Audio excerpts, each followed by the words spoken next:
We're now on episode 36 of Andromeda. Ermor's doing something pretty crazy this turn. Did reach Evocation 6, which has a lot of implications, as I covered in the last episode. There's a couple levels of blood magic, and I'll go over why that is in a second here. We'll check out a couple of the more interesting fights this turn. An assassination attempt on a Hellcarl. I'm trying to assassinate a sacred, self-blessing, glamoured cavalry mage. It's already pretty intimidating with a little assassin like this. Now, this one's even got bodyguards that are also sacred and glamoured. But who knows, maybe the dice are on the side of this assassin today. Just got one shot by the lance strike on this hell here. No, that didn't work. There was an underwater battle in one of Ermor's last provinces that doesn't have a fort on it. Helheim's come in with a Mound King leading a whole bunch of long dead horsemen. Defending are some Marrows. A few of them are wearing sharkskin cuirasses. These things are very weak, even with the shark skin on them. But undead are poor amphibians after all. I'm just being silly though, the numbers here are way too high. I always got them on hold and attack. Yep, there they go.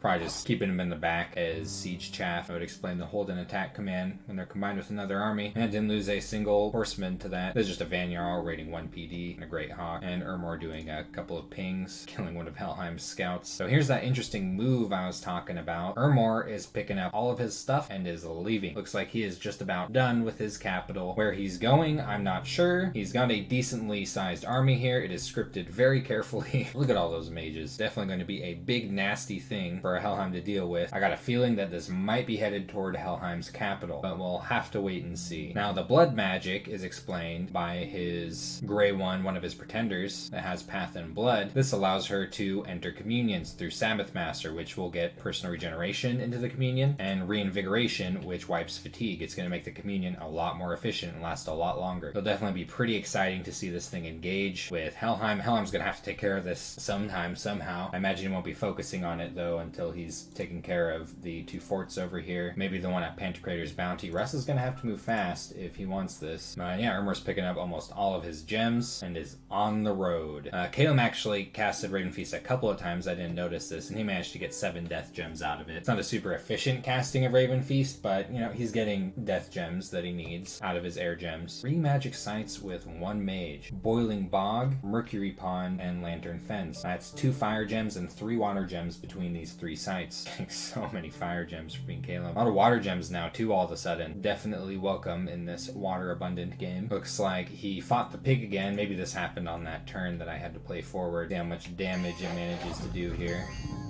Wipes out a decent number of these birds. We're getting chopped up. Is that just his province defense though? Yeah, didn't lose any of the patrolling ones. Well, not so much to say about Caleb this turn. He's making some owl quills. I do think he's going to have to think about re-entering this war with Russ. It's going to be a little bit awkward if comes up and raids and manages to hold on to this stuff up here. We'll see what Caleb's thinking is on that matter. He's not corresponding with anyone like Hinom or anything. I personally think that would be the right thing to do in this situation when you see this army and this Melkart, is to start working with Hinom about re-entering this war. Helheim is growing super fast on a magic site. Oh, this is a really nice one. Overgrown Graveyard. Nature and Death gems. A couple of my favorite gems in the game. Generically, that is. Different nations value different gems more than others. But I think when it comes to all nations overall, these are a couple of really important gems right here. Nice. Helheim's going to ping the throne, so he's thinking about taking that on. Storming the castle over here. Storming the castle over here. He's still not moving on Pantocrator's Bounty. Now, Russ is going to have a little bit of time to move on to this, though I think he might be distracted with Hinom at the moment, and he's moving a lot of stuff over here. Yeah, some thugs. I think he's thinking about all this stuff down here. He's intuiting, I think, correctly that Atlantis is preparing to attack him. Been very good at sensing that in this game.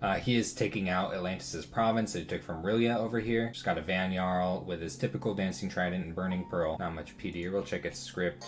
Blessing, Air Shield, Phantasma Warrior. There might be something redundant. He has scripted Holy Avenger and Mistform. Oh, he's doing some spell casting. It's possible the Phantasma Warrior is to keep the PD from advancing on him as quickly. Damn, that Phantasma Warrior lasted the whole battle. Oh, Leeching Touch. I couldn't figure out why he regenerated all of a sudden. That's funny. That really confused me the first time I watched this battle. Not used to seeing Van Jarls thugging as spellcasters. I usually personally script them to jump right into melee after they buff themselves. Let's check that thing's script real quick just because I'm curious. Air Shield, Mistform, Blessing, Holy Avenger. I'm pretty sure he actually just changed up his script after watching the battle. I'm thinking maybe he doesn't like using spellcasting Van Jarls either. His prophet is in the undying phase of its disease. Not going to last much. Oh, it's twice born. Nice. I've actually never tested this. I presume a twice-born mage that's a prophet is going to maintain being the prophet, so we'll find out. A handful of magic gems have been found on a desolate mountaintop. That's a lot of air gems. Remote mountains are actually pretty cool. Not a lot of people go up there. Super high mountains. You never know what you're going to find up there. Making Shrouds of the Battle Saint. Contact Naiad. That's a powerful water nature mage. I presume he's going to get it just for various construction and rituals. I do wonder what he's doing with the Shroud of the Battle Saint, though. That's an unremovable piece of armor, so to speak. It goes in the armor slot, and it forces a bless on whatever's wearing it, regardless of whether or not it's sacred. Pretty useful item. Necessary for some strategies. What's he doing with these? Oh, buffing up all these undead. Pretty sweet. Get down to Atlantis' turn and see if he's attacking just yet. Russ just hit Conjuration 4. Now he's moving toward Enchantment 5. He's being attacked by a Melkart here in Falgoth. This is the gear he's using at the moment. A lot of reinvigoration from Amulets of Resilience, but they are expensive. This is part of why I think nature gems are so generically important. It makes some of the best thug equipment. Look at this. He's got 10 nature gems, 5 more, 10, and 10. So there's 35 nature gems worth of equipment on this thing alone. Also, some Blue Dragon Scale Mail, so 10 water gems, 5 earth gems, Black Steel Helmet, and 5 air gems with the Lightning Spear. And of course, he's making some of this stuff with Dwarven Hammers. I think this was free. I think he made this out of a dead dragon. But when you're using an expensive unit like a Melkart, this is kind of generally equipping very heavily. 55 gems worth of items right here. Let's check his script. Blessing, Phoenix Power, Fire Shield, and then gets it hurt by Cavalry. I think I was mentioning this in a recent video. You've got about 3 spells you can typically cast before Cavalry gets in, and 4 before Foot Soldiers get in, do any kind of Thug or SC, and that's presuming they're in the back corner when they're doing their buff script. This one's still casting Fireball at the end, so I think it's still trying to get cold resistance onto itself unsuccessfully. Takes out this PD without any problems. Oh, Russ is getting attacked by barbarians too. Oh, it's the Maul gang. Only a couple of the leaders carry swords. Jeez, is this all province defense? Russ has a lot of stuff here. Oh yeah, this should stand up against the barbarians, no problem.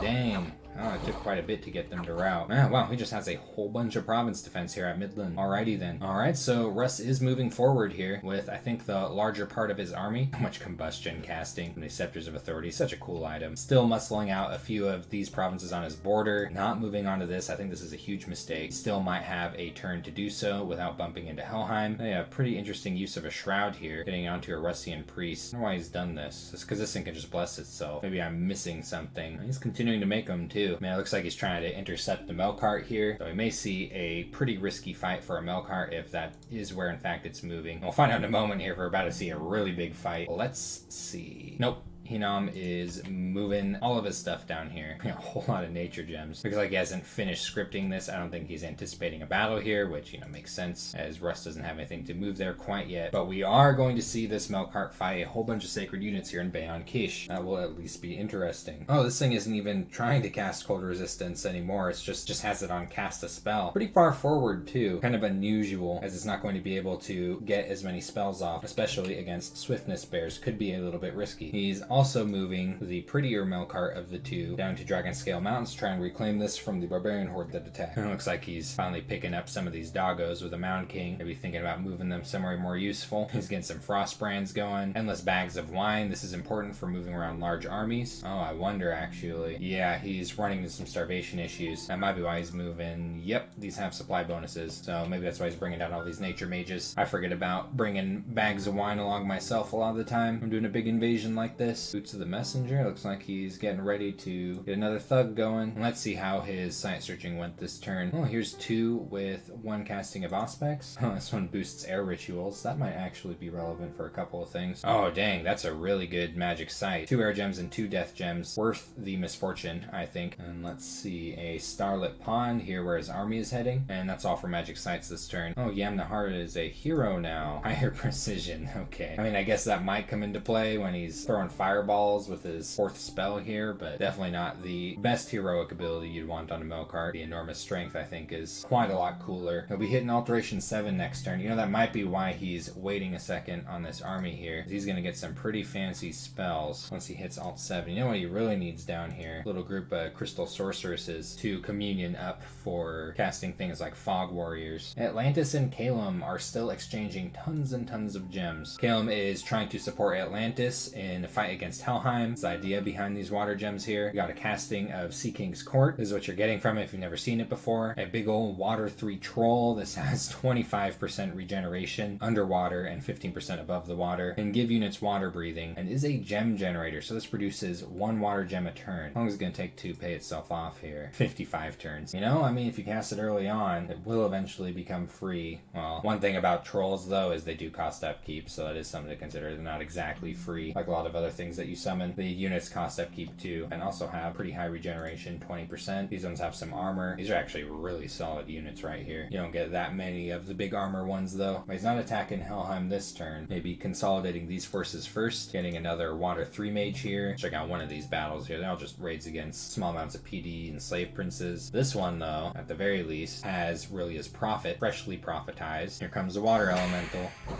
Man, these things are so powerful underwater. Not too bad above water either. Can they bust through this prophet? Oh yeah, running out of here now. Lost a couple of warriors of the deep, and I don't think really his prophet had anywhere to retreat to after all this raiding. Is that it? No.